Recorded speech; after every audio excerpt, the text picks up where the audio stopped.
नमस्कार, स्वागत है आपका हमारे चैनल पर। मैं हूं आपके साथ शिप्रा सैनी। आप सभी दर्शकों को स्वतंत्रता दिवस की ढेर सारी शुभकामनाएं। आज पूरा देश स्वतंत्रता दिवस मना रहा है और इस खास दिन पर देश के प्रधानमंत्री नरेंद्र मोदी ने लाल किले की प्राचीर से तिरंगा फहराया, लेकिन इसी के साथ साथ उन्होंने सीधे तौर पर भ्रष्टाचार और परिवारवाद के खिलाफ भी बड़ा हमला बोला। उन्होंने साफ तौर पर जोर देते हुए ये कहा कि अगर समय रहते हम नहीं चेते तो ये समस्याएं विकराल रूप ले सकती हैं। यानी जिस तरह से लगातार ईडी और सीबीआई जैसी जो केंद्रीय जांच एजेंसियां हैं वो लगातार भ्रष्टाचार पर प्रहार कर रही है, इसी कड़ी में प्रधानमंत्री नरेंद्र मोदी ने ये बड़ा भाषण लाल किले की प्राचीर से दिया, लेकिन उसके ठीक बाद कांग्रेस पार्टी तिलमिलाई और कांग्रेस पार्टी की अंतरिम अध्यक्ष सोनिया गांधी ने बाकायदा एक लेटर जारी किया। देशवासियों को स्वतंत्रता दिवस की ढेर सारी शुभकामनाएं देते हुए, बधाई देते हुए सोनिया गांधी ने इसी के साथ इस लेटर में प्रधानमंत्री नरेंद्र मोदी और सरकार पर हमला बोला। उन्होंने सरकार पर स्वतंत्रता संग्राम सेनानियों के अपमान का आरोप लगाया। सोनिया गांधी का कहना है कि कांग्रेस राजनीतिक लाभ के लिए की जा रही गलत बयानबाजी का विरोध करेगी। देश ने इन 75 सालों में अनेक उपलब्धियां हासिल की, लेकिन आज की आत्ममुग्ध सरकार स्वतंत्रता सेनानियों के महान बलिदानों और देश की गौरवशाली उपलब्धियों को तुच्छ साबित करने पर तुली हुई है। ये बाकायदा इस लेटर में कांग्रेस पार्टी की अंतरिम अध्यक्ष की ओर से लिखा गया है। तो इस तरह से एक तरफ साफ तौर पर जो सरकार की लड़ाई है वो सीधे भ्रष्टाचार से है।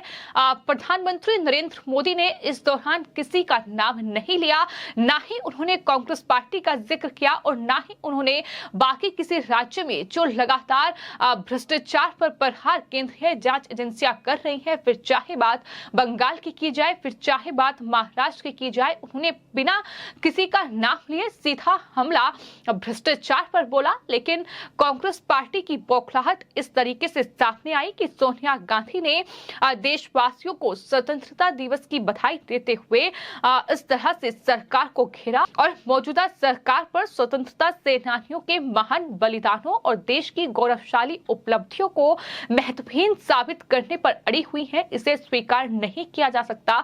इस तरह के आरोप जो हैं वो सोनिया गांधी ने मर दिए। इसी बयान में उन्होंने ये भी कहा कि स्वतंत्रता की 75वीं वर्षगांठ पर आप सभी को बहुत बहुत शुभकामनाएं। पिछले 75 साल में भारत ने अपने प्रतिभाशाली भारतवासियों की कड़ी मेहनत के बल पर विज्ञान, शिक्षा, स्वास्थ्य और सूचना प्रौद्योगिकी सहित सभी क्षेत्रों में अंतर्राष्ट्रीय पटल पर एक अमिट छाप छोड़ी है। सोनिया गांधी के मुताबिक भारत ने अपने दूरदर्शी नेताओं के नेतृत्व में एक और जहां स्वतंत्र, निष्पक्ष और पारदर्शी चुनाव व्यवस्था स्थापित की, तो वहीं प्रजातंत्र और संवैधानिक संस्थाओं को मजबूत बनाया है। इसी के साथ साथ भारत ने भाषा, धर्म, संप्रदाय की बहुलतावादी कटौती पर सदैव खरा उतरने वाले एक अग्रणी देश के रूप में अपनी गौरवशाली पहचान बनाई है। उन्होंने सरकार पर यानी मोदी सरकार पर निशाना साधते हुए कहा कि हमने बीते 75 साल में अनेक उपलब्धियां हासिल की, लेकिन आज की आत्ममुग्ध सरकार हमारे स्वतंत्रता सेनानियों के महान बलिदानों और देश की गौरवशाली उपलब्धियों को तुच्छ साबित करने पर तुली हुई है, जिसे कदापि स्वीकार नहीं किया जा सकता। कांग्रेस के अंतरिम अध्यक्ष ने यह भी कहा कि राजनीतिक लाभ के लिए ऐतिहासिक तथ्यों पर कोई भी गलत बयानबाजी गांधी, नेहरू, पटेल, आजाद जी जैसे महान राष्ट्रीय नेताओं को असत्यता के आधार पर कटघरे में खड़ा करने की कोशिश का भारतीय राष्ट्रीय कांग्रेस पुरजोर विरोध करेगी। तो इस तरह से ये पूरा लेटर जो है वो कांग्रेस की अंतरिम अध्यक्ष सोनिया गांधी की ओर से लिखा गया है। तो आज पूरा देश स्वतंत्रता दिवस मना रहा है।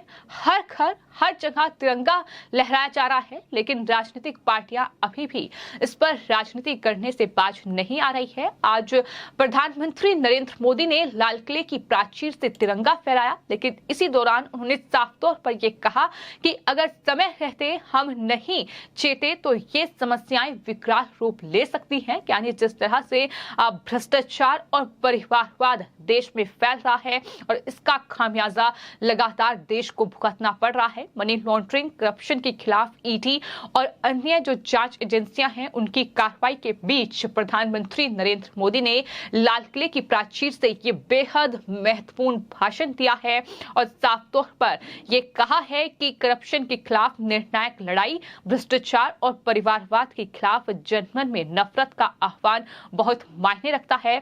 आने वाले दिनों में ईडी, सीबीआई और अन्य जो जांच एजेंसियां हैं उनकी कार्रवाई में तेजी भी देखने को मिल सकती है। हालांकि आपको ये बता दें कि कांग्रेस पार्टी से लेकर शिवसेना और साथ ही टीएमसी के तमाम नेताओं पर ईडी का शिकंजा है। तमाम राज्यों में लगातार केंद्रीय जांच एजेंसियों की कार्रवाई चल रही है।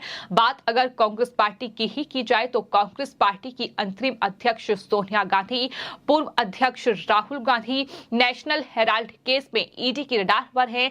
ईडी लगातार उनसे पूछताछ कर रही है। इस पूरे मामले की छानबीन लगातार ईडी की ओर से जारी है। वहीं बात अगर महाराष्ट्र की जाए तो आपको ये बता दें कि महाराष्ट्र में जो शिवसेना के सांसद हैं संजय राउत, वो फिलहाल सलाखों के पीछे हैं, चूंकि भ्रष्टाचार का 1034 करोड़ रुपए का बड़ा घोटाला जिसमें संजय राउत का नाम सामने आया, वो आरोपी हैं और उसके बाद वो फिलहाल जेल में बंद है। इसके अलावा बात अगर पश्चिम बंगाल की जाए तो हाल ही में हमने देखा कि किस तरह से नोटों की गड्डियां पश्चिम बंगाल में टीएमसी के नेता पार्थ चटर्जी की जो करीबी थी अर्पिता मुखर्जी, उनके घर से बरामद हुई। किस तरह से जो शिक्षक भर्ती थी उसमें बड़े घोटाले को अंजाम दिया गया, बतौर शिक्षा मंत्री रहते हुए इस तरीके का कारनामा किया गया। महाराष्ट्र में अनिल देशमुख यानी जो गृह मंत्री थे, इसके अलावा जो अल्पसंख्यक मंत्री थे, ये तमाम किस तरीके से नेता बड़े बड़े पदों पर बैठे हुए हैं लेकिन भ्रष्टाचार कम नहीं हो रहा है।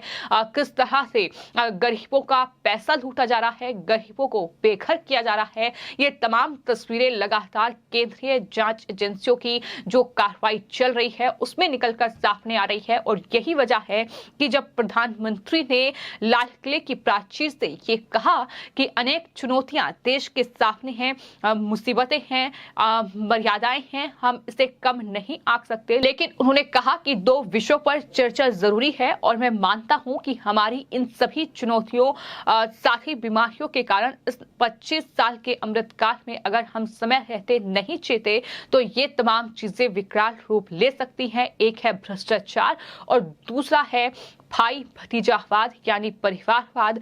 लोग गरीबी से जूझ रहे हैं। एक तरफ वो लोग हैं जिनके पास रहने के लिए जगह नहीं है, दूसरी तरफ वो लोग हैं जिनको अपना चोरी किया हुआ माल रखने के लिए जगह नहीं है। ये स्थिति अच्छी नहीं है, इसलिए हमें भ्रष्टाचार के खिलाफ पूरी ताकत के साथ लड़ना होगा। ये साफ तौर पर प्रधानमंत्री ने कह दिया है और यही वजह है कि इस तरह की तिलमिलाहट जो है वो कांग्रेस पार्टी की ओर से देखने को मिली है। आत्ममुग्ध सरकार कहते हुए अंतरिम अध्यक्ष सोनिया गांधी ने इस सरकार को संबोधित किया है, तो साफ तौर पर समझा जा सकता है कि किस तरीके से परेशानी में कांग्रेस पार्टी है। कांग्रेस पार्टी की अंतरिम अध्यक्ष है और साथ ही साथ कांग्रेस पार्टी के पूर्व अध्यक्ष भी हैं।